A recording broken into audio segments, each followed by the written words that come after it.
Mas eu queria também trazer uma outra verdade, um segundo ponto, que primeiramente nós precisamos entender e compreendermos a formação espiritual dos nossos filhos. Não terceirizar a educação dos nossos filhos. Nós somos responsáveis, pais aqui presentes, mães aqui presentes, nós somos responsáveis a suprir as necessidades, seja elas físicas, emocionais e espirituais dos nossos filhos. Nós somos responsáveis. Deus nos chamou, quando nós olhamos para a palavra de Deus, nós somos responsáveis a suprir as necessidades físicas, emocionais e espirituais. Mas às vezes o que nós fazemos? Nós suprimos bem, fisicamente, ele anda limpo, ele anda cheiroso, nós suprimos bem emocionalmente, nós suprimos, ele está bem, está numa boa faculdade, ele está indo bem, ele está sendo bem sucedido, mas a parte espiritual, que é fundamental, queridos, é fundamental. Qual é o nosso papel? O que a gente tem feito com a educação dos nossos filhos, quando nós falamos da parte espiritual? E aí então eu queria trazer também essa palavra para o meu e para o teu coração, porque talvez você esteja aqui dizendo: pastor, mas eu não tinha entendimento de Deus, eu não tinha entendimento da palavra de Deus. Hoje os meus filhos estão casados, os meus filhos já têm outros filhos, eu já tenho neto, mas eu queria trazer essa palavra que nós precisamos reconhecer a necessidade que podemos melhorar como pais.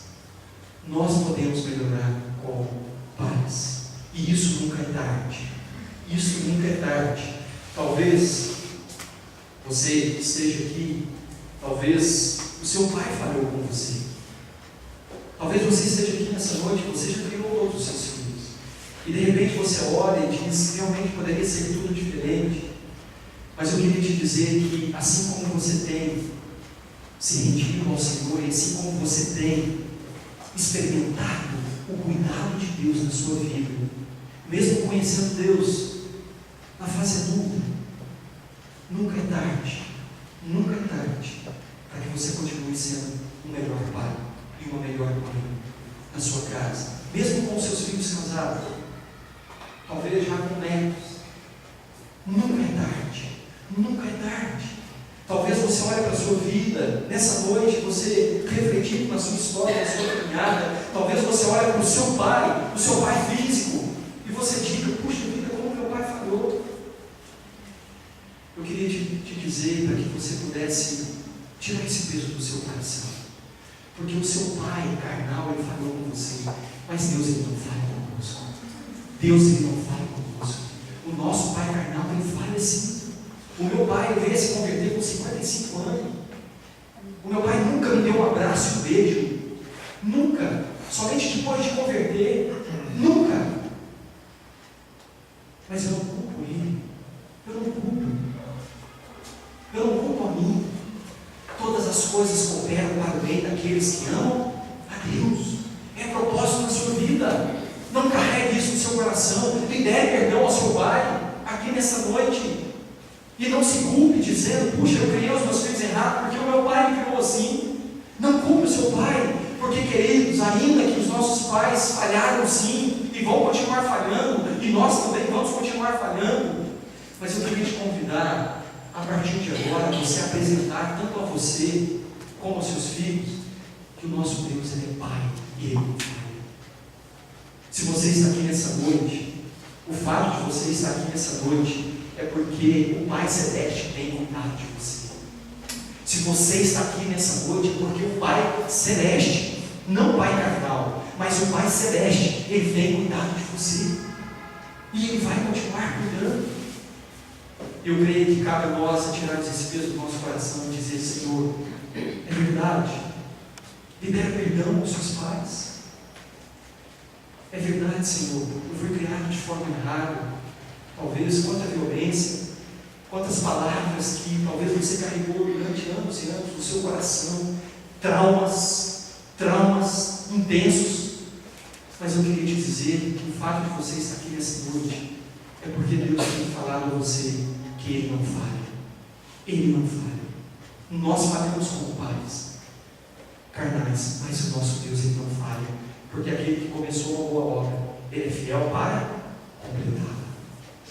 Eu creio que o nosso papel, ainda que você esteja já numa fase adulta, o nosso papel é dizer: Senhor, eu quero, ainda assim, eu quero influenciar os meus filhos. Ah, mas como? Eles não estão mais em casa. Como que eu vou falar o coração dos meus filhos? Deus vai te usar. Deus vai te usar poderosamente, para que você seja um canal, para que você seja uma voz, para que Ele possa te ouvir, para que Ele possa, numa determinada fase da vida dele, essas palavras surtirem efeitos. Essas palavras surtirem efeitos. Se eu estou aqui pregando para vocês, é porque o meu avô, com 86 anos, ele não deixava de falar. Ele não deixava de falar. Deus está cuidando, meu filho. Deus vai continuar cuidando de você. Deus vai continuar na sua trajetória. Nós precisamos entender isso, querido. Se você está aqui, é porque Deus quer te usar. Se você está aqui com 80 anos de idade, Deus quer te usar. Deus quer te usar na vida dos teus filhos. Deus quer te usar na vida dos teus netos. Não deixe passar em branco no nome de Jesus. Não deixe passar as oportunidades em branco. Esteja sensível. Profetiza na vida dos teus filhos, profetiza na vida dos teus netos. Este meu neto é do Senhor. Ore pelos teus netos, ore pelos teus netos, ore pelos teus filhos, ainda que ele esteja distante. Oh, queridos, Deus ele continua agindo, e Ele vai continuar agindo, porque a palavra do Senhor diz que Ele é fiel de geração em geração, de geração em geração. É termos sabedoria, é termos discernimento. Dizer: Senhor, seja qual fase que você esteja, Senhor, nos dê sabedoria.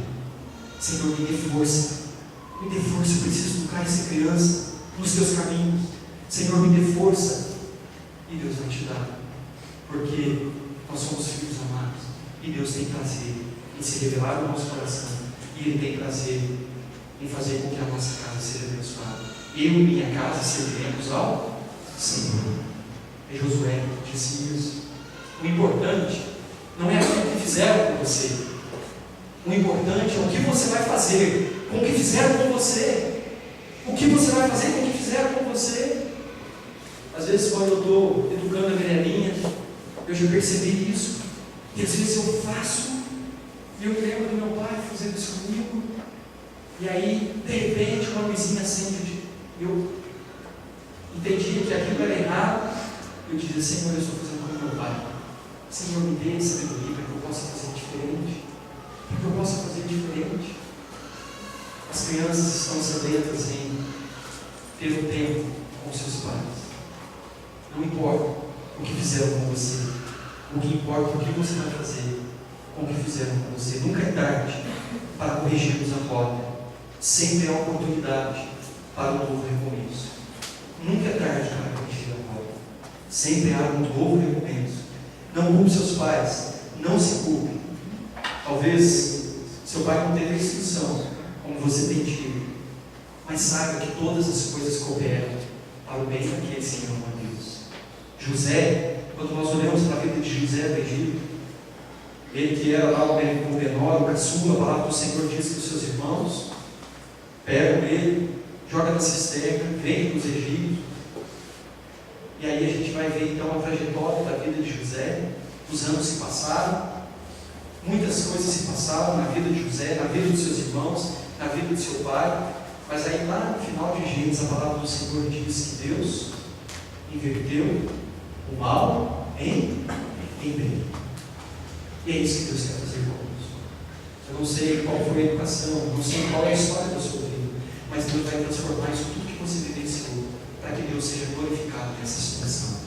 A palavra do Senhor diz assim, através da boca de José, dizendo para os seus irmãos: vocês intentaram mal contra mim, mas Deus reverteu o mal em bem. E aí a gente vê o porquê que Deus permitiu aquilo, o porquê que Deus permitiu que José fosse vendido, o porquê que Deus permitiu que José fosse traído, que José fosse lançado na prisão, que José passasse tudo aquilo. Tudo tem um propósito, tudo tem um propósito, há um propósito para tudo. Deus está trabalhando, Deus é onisciente, onipotente, onipresente, e Ele vai continuar trabalhando. Entenda que até as coisas ruins da sua vida, até as coisas ruins que aconteceram na sua casa, Deus vai fazer com que essas coisas glorificam o nome dele. Porque Deus é Deus. Porque Deus é Deus. Ah, pastor, mas o Senhor não sabe o que eu vivi. O Senhor não conhece a minha casa. Querido, quando nós olhamos para a palavra de Deus, Abraão, que era um homem rico, um homem cheio de rebanhos, a palavra do Senhor diz que ele expulsa Ismael, seu único filho, naquela época. Depois nasce então Isaac, mas ele expulsa Israel. Mas a palavra do Senhor diz que Agar, a sua mãe, estava lá no deserto, chorando, de longe, para que não pudesse ver o seu filho morrendo. E aí então ela ouve um anjo dizendo: mulher, por que choras? Eu vou cuidar desse teu filho. Você não está no fim do deserto, não, porque eu tenho um plano para ele também. Ainda que Abraão pisou na bola, ainda que Abraão não confiou e pegou a sua escrava e se deitou com ela e teve Ismael, Abraão foi um irresponsável. É como se Deus estivesse dizendo isso. Abraão foi um irresponsável. Mas sabe de uma coisa, Agar? Vocês não vão morrer no deserto, não. Eu vou cuidar de você e eu vou cuidar de Ismael. E tanto é, Ismael cresceu no deserto, se tornou fecheiro, casou-se e Deus o abençoou. E Deus o abençoou. Por mais que os nossos planos de pais e mães frustrem, nos decepcionem, mas Deus faça com que esses planos sejam transformados para a glória daquele que trabalha em nós, por nós e através de nós. Amém? Amém. Que o Senhor nos dê esse entendimento, que o Senhor nos dê essa capacitação. Por mais que esteja sendo difícil, não estou dizendo que seja fácil. Filho é difícil, filho nos quebra, filho nos mostra algumas coisas, quem de fato nós somos, mas é algo especial, porque nós somos convidados a crescermos. E eu tenho certeza, se nós formos entrevistar todos os pais e mães aqui, eu tenho certeza disso, que você vai dizer: pastor, eu era assim antes de ter filhos, depois que eu tive filho, eu mudei, eu me tornei uma pessoa melhor, eu me tornei mais parecido com Cristo. Amém? Que o Senhor nos abençoe, que o Senhor nos capacite, que o Senhor nos dê sabedoria, para que os nossos filhos sejam uma coroa assim da nossa casa e glorifiquem o nome do Senhor para todos sempre. Amém? Vamos adorar o Senhor, encerrar esse tempo e orar, pedindo sabedoria, pedindo força, pedindo iluminação, pedindo livramento sobre os nossos filhos, pedindo bênção do Senhor. Porque quando os nossos filhos crescem, a gente não tem mais o controle. Aí, não adianta mais falar, não adianta mais ligar. O que cabe a nós é orarmos. Porque talvez eles já se fecharam. O que eles ouviram, eles já ouviram. Talvez eles se fecharam. Mas é hora de orar e de dizer: Senhor, faça com que ele reine tudo aquilo que foi plantado, os princípios e os valores do Senhor. Amém? Vamos adorar o Senhor. Depois a gente encerra orando a Deus.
meu avô, é porque meu avô marcou muito a minha vida. Eu queria te desafiar a você marcar a vida do seu filho, dos seus netos, da sua geração, queridos. Nós temos essa oportunidade de marcarmos a vida dele, para que um dia, quando nós não estivermos mais aqui, mas esse teu filho, esse teus netos, ele lembre de você, e ele fala: eu quero ser como meu avô, eu quero ser como meu avô, que fazia assim, que agia assim. O maior legado que nós podemos deixar para os nossos filhos não é a melhor faculdade, não é a melhor casa, não é o melhor carro. O melhor legado que nós podemos deixar para o nosso filho é dizer a ele que nós servimos um Deus, e quando os nossos olhos se fecharem para essa realidade, nós estaremos junto desse Deus. Este é o maior legado, queridos, que nós podemos deixar implantado no coração e na vida dos nossos filhos. É o maior legado. Então eu queria que você orasse, e orasse dizendo: Deus, me ensina a marcar a vida dos meus filhos, me ensina a marcar a vida dos meus netos, para que quando eu não estiver mais aqui, eles possam lembrar e dizer: oh, eu quero ser como aquele meu avô, a fé daquele meu avô, a perseverança daquele meu avô, quando ele me chamava para orar comigo, e quando ele dizia para mim: Jesus te ama, meu filho, Jesus tem um plano na sua vida. É o maior legado que nós podemos deixar para os nossos filhos. Amém? Então vamos orar. Eu queria te convidar a você orar pelos seus filhos e a orar também pela sua geração, pelos seus netos.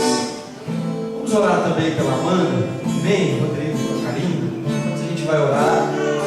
A gente vai estar orando também pela Amanda. Nós estamos falando de filhos. E a Amanda,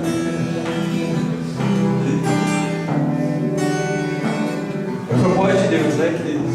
A Amanda é sempre conosco, né? Para que a gente possa também orar por ela e para os nossos filhos também. Amém? Feche os teus olhos, vamos orar. Senhor, nós te louvamos, Pai. Nós te louvamos, ó Deus, pela tua palavra, que nos impacta, que nos transforma, que nos torna melhores pais e melhores mães, Deus. Nós te louvamos, ó Pai, porque é verdade que os nossos filhos não estão prontos. Deus, mas nós oramos pedindo a capacitação do Senhor nessa noite. Nós oramos pedindo discernimento nessa noite, Pai, para que o Senhor nos capacite a educarmos os nossos filhos nos seus caminhos, Pai, na instrução que vem do Senhor, no conselho que vem do Senhor, no nome de Jesus, Pai. Tira de nós toda limitação, tira de nós todo individualismo, tira de nós todo o egocentrismo, tira de nós todo o egoísmo, e nos ensina nessa caminhada, Pai, a cada dia mais nos doarmos, a cada dia mais crescermos na graça e no conhecimento do Senhor, Pai. E de uma forma especial, Deus, nós queremos orar pelos nossos filhos, Pai, aqueles que estão perto, aqueles que estão distantes. Alcança o coração deles aonde eles estiverem agora, Pai, e toca no coração e na mente de cada um deles, Senhor, para que eles entendam o plano e o propósito que o Senhor tem para a vida e para a história deles também, Pai. Nós oramos, Pai, eu oro pelas famílias aqui nessa noite, eu oro pelos filhos dos nossos filhos. Paz sobre a nossa casa, Pai, no nome de Jesus. No mundo tão complexo, no mundo tão violento, no mundo com tanto desafio, Senhor, livra os nossos filhos, Pai. Livra os nossos filhos da má companhia. Livra os nossos filhos do dia mau. Pai, no nome de Jesus, que a nossa casa seja abençoada pelo Senhor. Que os nossos filhos reconheçam o Senhor como o Senhor e Salvador da vida deles, Pai. No nome de Jesus. E nos ensina a marcar a vida dos nossos filhos, Pai. Nos ensina e nos dê sabedoria, Pai, no nome de Jesus. Nós nos alegramos também pela vida da Amanda, Pai. Oh, Senhor, tão pequeno, tão claro, mas nós oramos pedindo para que o Senhor a abençoe, Pai, para que ela cresça nos seus caminhos, para que ela cresça em estatura e debaixo da graça e do conhecimento do Senhor. Abençoe a Karine, abençoe o Rodrigo, dando sabedoria também em todo o tempo, Pai. Nós oramos Deus. No nome do Pai, do Filho e do Espírito Santo do Senhor, em Cristo Jesus. Amém e amém.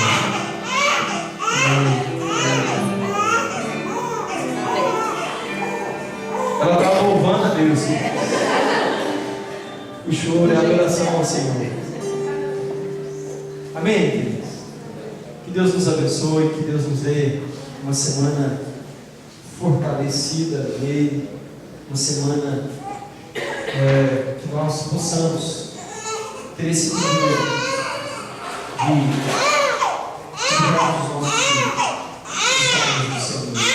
Bem, não deixe de participar do grupo de crescimento. Não vai lá participar do lado do centro, café, chá, ouvir lá tem bolo, hoje lá tem salada lá, tem vários cachorro quente. Não deixe de ir embora sem se confraternizar, sem deixar de tomar uma pessoa do nosso lado e de participar dos grupos durante a semana.